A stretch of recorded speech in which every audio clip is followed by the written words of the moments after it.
Hello అండి, welcome back to Sreelu's world. నేను మీ శైలజ. ఈరోజు వినాయక చవితికి వినాయకుడికి ఎంతో ఇష్టమైన మోదకాలు, అదేనండి తీయని ఉండ్రాళ్ళని కూడా పిలుస్తారు. మరి దాన్ని ఎలా తయారు చేసుకోవాలో నేను మీకు చూపించబోతున్నాను. ఇక్కడ రెసిపీ స్పెషల్ ఏంటంటే, మోదకాలు చేయడం అందరూ చేస్తారు, బట్ ఆ స్టఫింగ్ పైన పెట్టే ఈ బియ్యపు రవ్వ ఏదైతే ఉందో అది పల్చగా చాలా నీట్గా అందంగా ఎలా పెట్టుకోవాలి, దాన్ని ఎంత ఈజీగా చేసుకోవాలి అన్నది నా రెసిపీలో మీరు నేర్చుకోవచ్చు. మరి ఇంకెందుకు ఆలస్యం, దీనికోసం 1 కప్పు బియ్యాన్ని కొద్దిగా మెత్తగా గ్రైండ్ చేసుకోవాలి. చూసారా, అంటే ఇందులో బియ్యపు రవ్వతో పాటు బియ్యం పిండి కూడా కలిసి రావాలన్నమాట. అంటే మనం మామూలుగా బియ్యపు రవ్వ పట్టుకునేటప్పుడు ఇంకొంచెం ఎక్కువసేపు తిప్పుకుంటే సరిపోతుంది. సో ఇది రవ్వ పట్టిన తర్వాత కూడా ఎగ్జాక్ట్గా 1 కప్ కన్సిస్టెన్సీ వస్తుంది. మీకు ఒకవేళ ఇలా కాదు, రవ్వ బదులు మేము ఇంట్లో ఉన్న రవ్వ వాడతాము అనుకుంటే 1 కప్పు రవ్వకి 1.5 కప్పు బియ్యం పిండి, 1 కప్పు బియ్యపు రవ్వకి 1.5 కప్పు బియ్యం పిండిని వేసుకోవాలి. ఇప్పుడు ఒక గిన్నెలో 3 కప్పుల వాటర్ని వేసుకుని కొద్దిగా 1 టీ స్పూన్ వరకు సాల్ట్ వేసుకుని మరిగించుకోవాలి. అంటే నేను 1 కప్పు రవ్వ వాడుతున్నాను కాబట్టి 1కి 3 కప్పుల వాటర్ వాడుతున్నాను.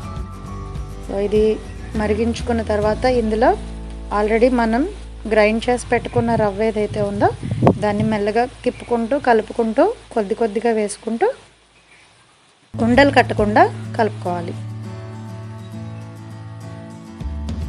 ఒకేసారి వేసేస్తే ఉండలు వచ్చేసే అవకాశం ఉంటుంది. సో అందుకని గ్రాడ్యువల్గా కొద్దిగా వేసుకుంటూ, ఇప్పుడు మీడియం ఫ్లేమ్లో ఉన్నదాన్ని కొద్దిగా హై ఫ్లేమ్లో పెట్టి కంటిన్యూస్గా కలుపుకోవాలి. కొద్దిగా పెద్ద గరిటె వాడుకోండి, లేదంటే ఫ్లేమ్ చేతి మీదకి వచ్చే అవకాశం ఉంటుంది. ఇలా కొత్త ఉడుకుతుంది కదా, అవి చేతి మీద పడే ప్రమాదం ఉంటుంది, కాలుతుంది కదా, అందుకని కొంచెం పెద్ద గరిటె పెట్టుకుంటే ఈజీ. ఇప్పుడు లో ఫ్లేమ్లోకి పెట్టుకుని మూత పెట్టి 1 నిమిషం పాటు ఉడికించుకోవాలి. ఇప్పుడు పక్కల నుంచి ఆవిరి అన్నది వస్తుంది కదా, అలా ఆవిరి వచ్చినప్పుడు ఒకసారి కలుపుకొని స్టవ్ ఆఫ్ చేసేసుకొని చల్లారబెట్టుకోవాలి.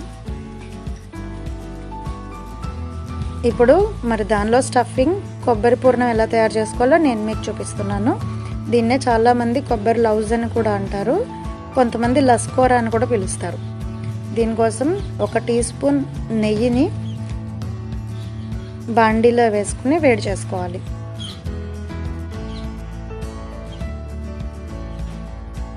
ఇప్పుడు దీనిలో 2 కప్పుల తురిమిన కొబ్బరి కూరను వేసుకుని ఒకసారి కలుపుకొని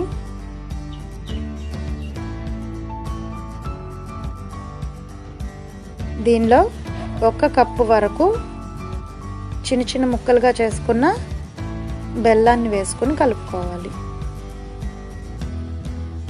నేను ఇక్కడ బెల్లాన్ని మెత్తగా మిక్సీ పట్టలేదు, ఎందుకంటే ఈ ఫ్లేమ్కి అవి కరిగిపోతాయి. సో ఇలాగా కొద్దిగా చిన్న ముక్కల్లాగా కొట్టుకుంటే సరిపోతుంది. ఒకవేళ బాగా మెత్తగా మిక్సీ పట్టేసుకునే వాళ్ళు అయితే 3/4 కప్పు వేసుకుంటే సరిపోతుంది. దీన్ని ఒక 10 నిమిషాల పాటు ఉడికించుకోవాలి.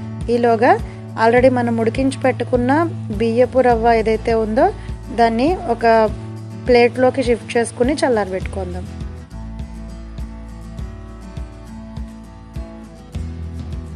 దీన్ని ఇలా ఉంచుకుని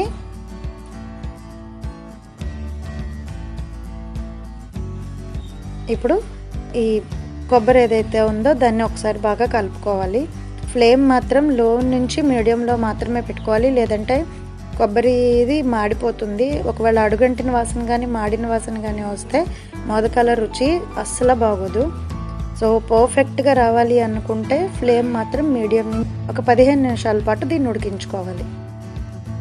సో ఇలా ఒక 15 నిమిషాల తర్వాత ఇది రెడీ అయిపోయింది. అదే మామూలుగా మనం కొబ్బరి ఉండల్లాగే తినాలి అనుకుంటే ఇది ఇంకొంచెం పాకం వచ్చే వరకు ఉడికించుకోవాలి. సో మన మోదకాలకైతే ఇలా సరిపోతుంది. సో ఒకసారి బాగా కలిపేసుకుని ఇది పెనం మూకుడు నుంచి విడిపోతుంది చూసారా, ఇలా సెపరేట్ అయిపోయినప్పుడు స్టవ్ ఆఫ్ చేసేసుకుని ఒక ప్లేట్లోకి షిఫ్ట్ చేసుకుని చల్లారబెట్టుకోవాలి.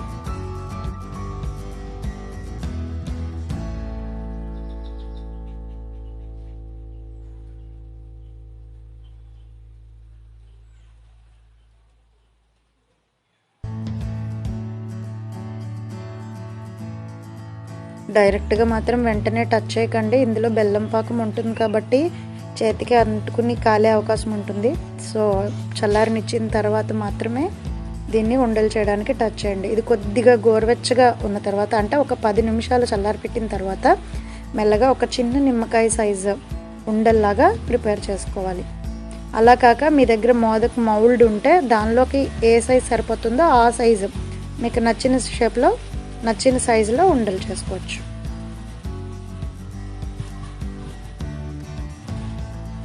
సో ఇలా మొత్తం అన్నీ కూడా చక్కగా ఉండలు చేసేసుకున్న తర్వాత ఇప్పుడు ఆల్రెడీ మనం చల్లారి పెట్టుకున్న బియ్యపు పిండి ఉంది కదా, దాన్ని కూడా దగ్గరికి తెచ్చుకుని దాంట్లో కొద్దిగా వాటర్ స్ప్రింకిల్ చేసుకుంటూ బాగా మెత్తగా కలుపుకోవాలి. ఎందుకంటే అది చల్లారిపోయిన తర్వాత గట్టిగా అయిపోతుంది కదా, మనం మోదకాలు ప్రిపేర్ చేసుకోవడానికి వీలవదు. సో దానికోసమని అది కొద్దిగా వాటర్ స్ప్రింకిల్ చేసుకుంటూ కొంచెం మెత్తగా స్మూత్గా అయ్యే వరకు దాన్ని ఒకసారి కలుపుకోవాలి.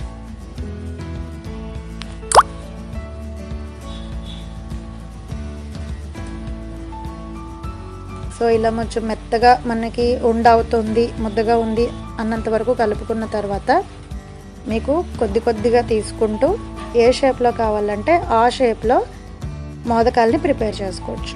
ఇక్కడ సౌత్ ఇండియన్లో ఓవెల్ షేప్లో, రౌండ్ షేప్లో కూడా చాలామంది ప్రిపేర్ చేస్తారండి. ఎస్పెషల్గా బ్రాహ్మిన్స్లో అయితే మోదకాల షేప్లో కన్నా వీటిని ఓవెల్లా కానీ బాల్ సైజులో కానీ రౌండ్గా కానీ ప్రిపేర్ చేస్తూ ఉంటారు. అందుకని నేను మీకు 3 షేప్స్ చూపించిపోతున్నాను.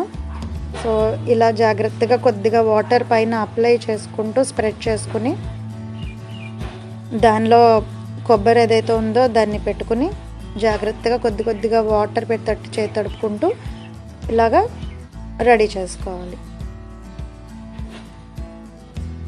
ఇక్కడ ఓన్లీ మనం యూజ్ చేసింది వాటరే. ఆ వాటర్ తోటి అది ఎంత పలుచగా స్ప్రెడ్ చేసుకోగలిగితే అంత పలుచగా స్ప్రెడ్ చేసుకోవాలి. దానిలోకి స్టఫింగ్ పెట్టేసుకుని అలా క్లోజ్ చేసుకునేటప్పుడు కూడా చేయి తడుపుకుంటూ క్లోజ్ చేసుకుంటే ఈ బియ్యపు రవ్వ అన్నది ఈజీగా స్ప్రెడ్ అవుతుంది. సో మనం అలా కాకుండా కొంచెం గట్టిగా ఉన్న వాటర్ సరిపోకపోయినా మనం వాడుకునే బియ్యపు రవ్వ ముద్ద ఏదైతే ఉందో అది మెత్తగా లేకపోయినా కూడా షేప్ అవుట్ అయిపోతుంది. సో ఇలా ఓవెల్ షేప్లో చేసుకున్నాము. ఇప్పుడు అలాగే మీకు రౌండ్గా ఎలా చేసుకోవాలో కూడా చూపిస్తాను. అన్నింటికి ఒకటే ప్రాసెస్ అండి, ప్రాసెస్ ఏమీ మారదు, బట్ జస్ట్ మనం పెట్టుకునే షేప్ ఒక్కటే మారుతుంది. మీరు ఎంత పలుచగా ఎంత జాగ్రత్తగా ఒత్తుకుంటారో దానిలోనే మన పైన పెట్టుకున్న ఆ తోపు ఏదైతే ఉందో బియ్యపు రవ్వది అది అంత పలుచగా, అలాగే లోపల స్టఫింగ్ కూడా అంత నీట్గా వస్తుంది.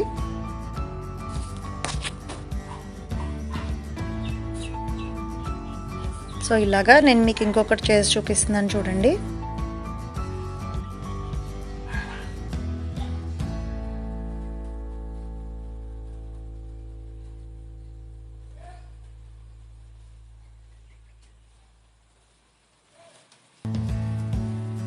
చెక్క కొద్దిగా చేయి తడుపుకుంటూ చేసుకుంటే పైన కూడా స్మూత్గా వస్తాయి. ఇలా ఇప్పుడు మోదకం షేప్లో ఎలా తయారు చేయాలో కూడా నేను మీకు చూపిస్తాను.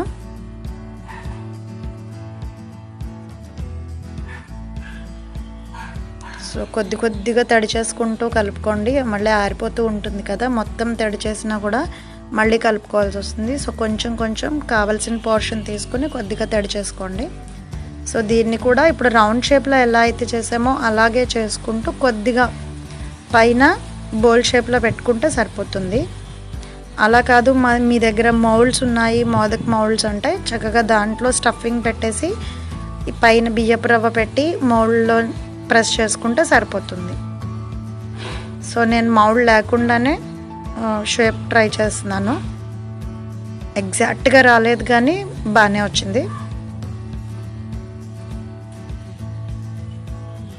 చాలామంది దీనికే నైఫ్తో కూడా నాట్ అది పెడుతూ ఉంటారు, నేను మీకు అది కూడా చూపిస్తున్నాను. అండ్ కొంతమంది ఓన్లీ బియ్యం పిండితో కూడా చేస్తారండి. బియ్యం పిండిని వేడి నీళ్ళల్లో ఉడికించేసి ఇదే ప్రాసెస్ని కంటిన్యూ చేస్తారు.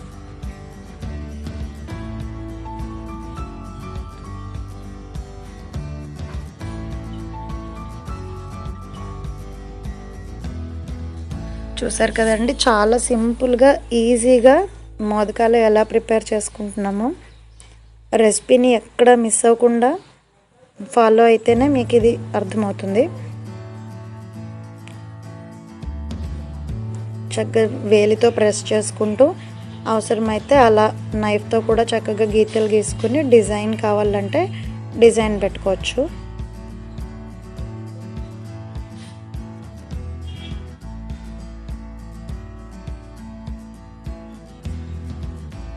సో మొత్తం అన్నింటినీ కూడా ఇలా ప్రిపేర్ చేసేసుకున్న తర్వాత ఒక పెద్ద గిన్నెలో వాటర్ పోసుకుని వేరే గిన్నె దానిలో పెట్టుకుని స్టీమ్ కుక్ చేసుకోవాలండి. ఆవిరి మీద ఉడికించుకోవాలి. చాలామంది దగ్గర ఆవిరి ఉడికించుకునేది ఉంటే దానిలో పెట్టుకోవచ్చు, లేదా ఇలా గిన్నెలో వాటర్ పెట్టి దానిలో ఇంకొక గిన్నె పెట్టుకుని వీటన్నిటిని కూడా అందులో సెట్ చేసుకుని పైన కవర్ చేసి ఆ మూత మీద కొద్దిగా వెయిట్ పెట్టి ఉడికించుకుంటే సరిపోతుంది. అలా మూత పెట్టి దాని మీద చిన్న వైట్ పెట్టి ఒక 10 నిమిషాలు ఆవిరిలో ఉడికించుకోవాలి. సో ఉడికించిన తర్వాత ఒక 1 మినిట్ పాటు దాన్ని చల్లారనిచ్చుకుని అప్పుడు ఒక ప్లేట్లోకి సర్వ్ చేసుకుంటే వినాయకుడికి ఎంతో ఇష్టమైన మోదకాలు రెడీ అయిపోయాయి. సో మీరు కూడా చూసారు కదండి, చాలా అలాగే పైన తోపు కూడా చాలా పల్చగా వచ్చింది. సో మీకు కూడా ఈ వీడియో నచ్చితే తప్పకుండా సబ్స్క్రైబ్ చేయండి.